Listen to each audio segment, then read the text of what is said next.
Hello，大家好，现在我们来到了课程的第11个章节。这个章节我们主要讲的是角色的眼睛和眉毛的一些制作。首先，我们从眼球的运动开始做。我们给眼球包括眼球上的高光创建一个共同的变形器，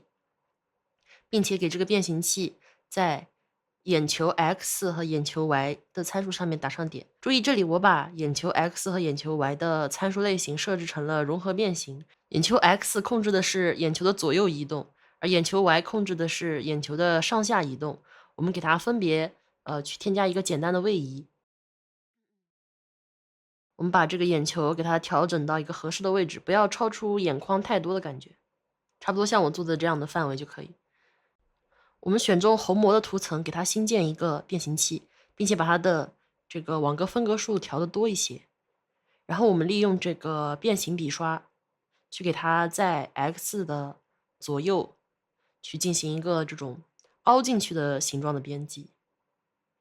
这样是为了体现瞳仁的一种透明的感觉。可以去利用变形笔刷对它进行一个微调。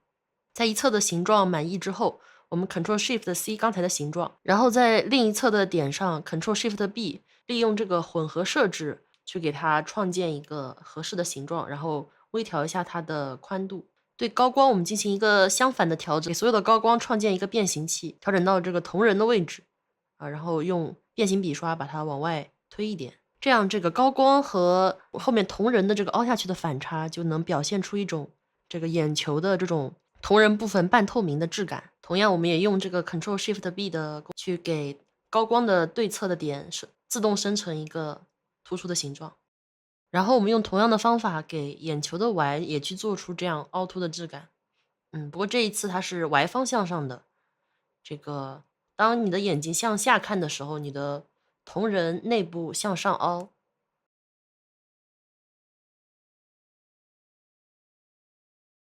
然后你的高光是相反的向外凸的这种做法，然后我们差不多就会得到这样一个效果。接下来我们进行眼睛眨眼的制作，我们选中所有的睫毛、眼眶以及眼白的部分，给它们在眼睛开闭上打上点。这里我事先把它们放在了同一个变形器下，然后选择起来就会比较简单，大家也可以使用这个技巧。我们将参数的关键点移到眨眼的0的位置，并且把部件整体下移到这个下眼睑的地方。我们首先来制作这个一个笑着的闭眼的形状，因为它这个笑着的眼睛，它的形状是比较接近我们上眼眶的这个弧线的，所以它调整起来会比较简单。所以我们先从简单的做起。我们首先选中这个眼眶侧面的这个部件，用变形路径或者用你的变形笔刷去把它往上收缩，直到它差不多就是说被上眼睑的这个眼尾盖住为止。然后我们要检查一下它的这个运动是否流畅。然后我们选中下睫毛的部件，注意要把这个下睫毛放在上眼线的涂层之下。我们直接用变形笔刷对它稍微做一个调整，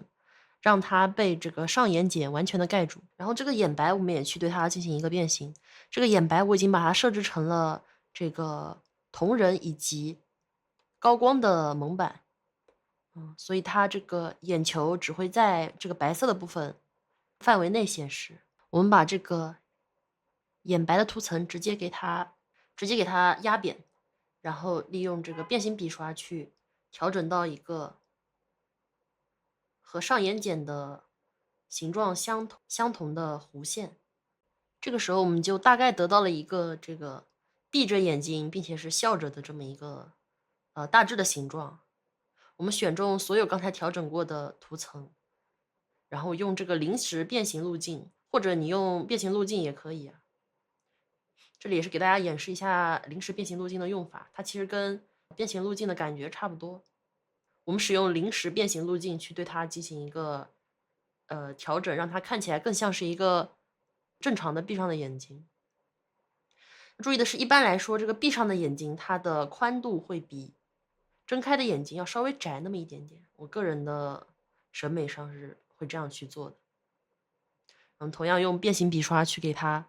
的形状做一个修正，还有一些看起来有点变形的线条，我们都把它去做成一个这个正常的形状。我们在去制作的过程中，要反复的去查看它这个运动的过程，它是不是一个合理的感觉。因为这个角色他的眼角是比较上翘的，所以我在制作这个闭眼的时候，也尽量去表现出他这个眼尾上翘的这种感觉。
这里要重点的去关注一下它这个下眼睑和眼白是否同步啊。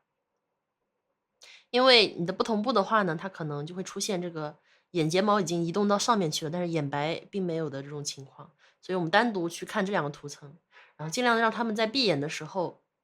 这个眼白的位置要处在这个下睫毛的上边缘，可以像我这样去把它彻底的压成一条线，然后用这个变形笔刷去进行一些精调，保证这个眼白的位置在下眼睑之上，与此同时，它们又同时被上眼睑给覆盖住了，这种感觉。然后上面这根眼睫毛，我们也对它进行一些细微的调整。当你去闭眼的时候，睫毛可能会出现一种那种被你的眼皮稍微挤压一下的这种感觉，所以可以去给它做一个这种朝侧边倾斜的感觉，而不是完全竖直的方向。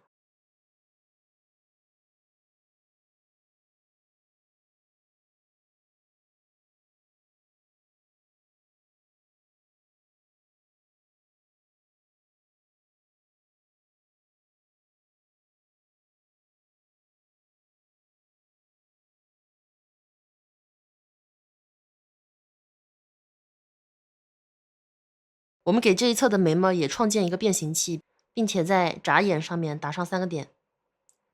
然后当眼睛闭上的时候，我们把眉毛也整体往下移一点。对于这种眼睛比较大，然后眉毛的位置比较高的角色的话，这样能显得你的这个眨眼更加自然一点，然后也能给你的面部表情添加更多的动态。然后当我们去看这个眨眼的时候，我们会注意到，当你的眼睛处于一个半睁开的状态的时候，你的可能会出现一个这样有点翻白眼，或者说瞳孔被遮住的情况。我们为了让他的表情更自然一点，我们让这个眼球也跟随着眨眼稍微往下一点运动，就是利用刚才 XY 的这个变形器去给它在左眼的开闭上面打上点。同样还有这个侧眼眶的图层，你会发现它跟这个眼白好像不是很同步，我们也可以对它进行一个调整。这时候就可以用变形路径去调整一下这个眼白闭上的时候的，它看起来是一条线，但是其实它的每一个点都是有对应的位置的。我们把它本来睁眼的时候跟侧眼眶对准的这个点去往这个眼眶的那一面拉，然后也是不断的去进行一个调整。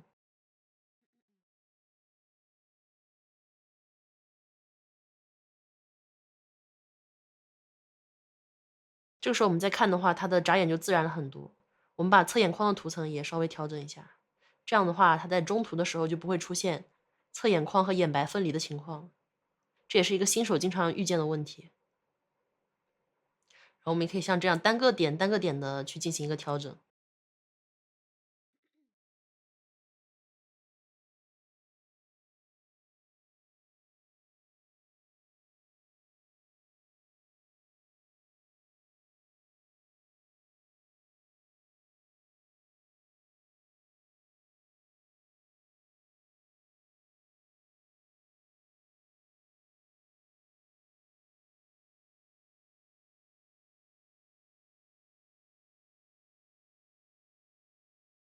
然后我们也可以对这个高光给它添加一个变形器，让它在眨眼的时候要比这个同人移动的速度要快那么一点点。这样的话，你眨眼的时候会看起来更加有层次感。就让它再往下往中间移动那么一点，是不是一下就多了一点层次感？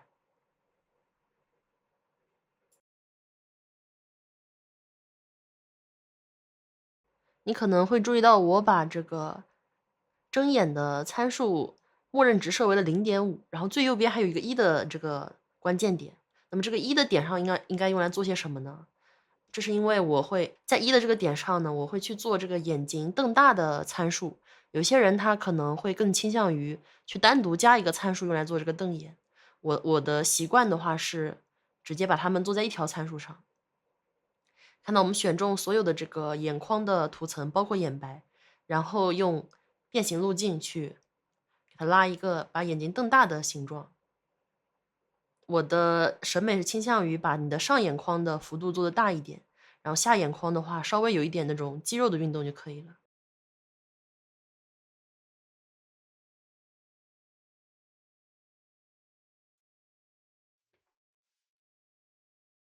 然后我们给瞳仁也给它进行一个调整，让它稍微往上移一点的同时缩小那么一点点，就可以做出这种瞪眼的状态了。然后你可以像我一样去给它的瞳仁的形状稍微做出一点调整，让它看起来圆一点。然后你这个时候也可以去给它的瞳孔做一些调整，比如说做成竖瞳啊之类的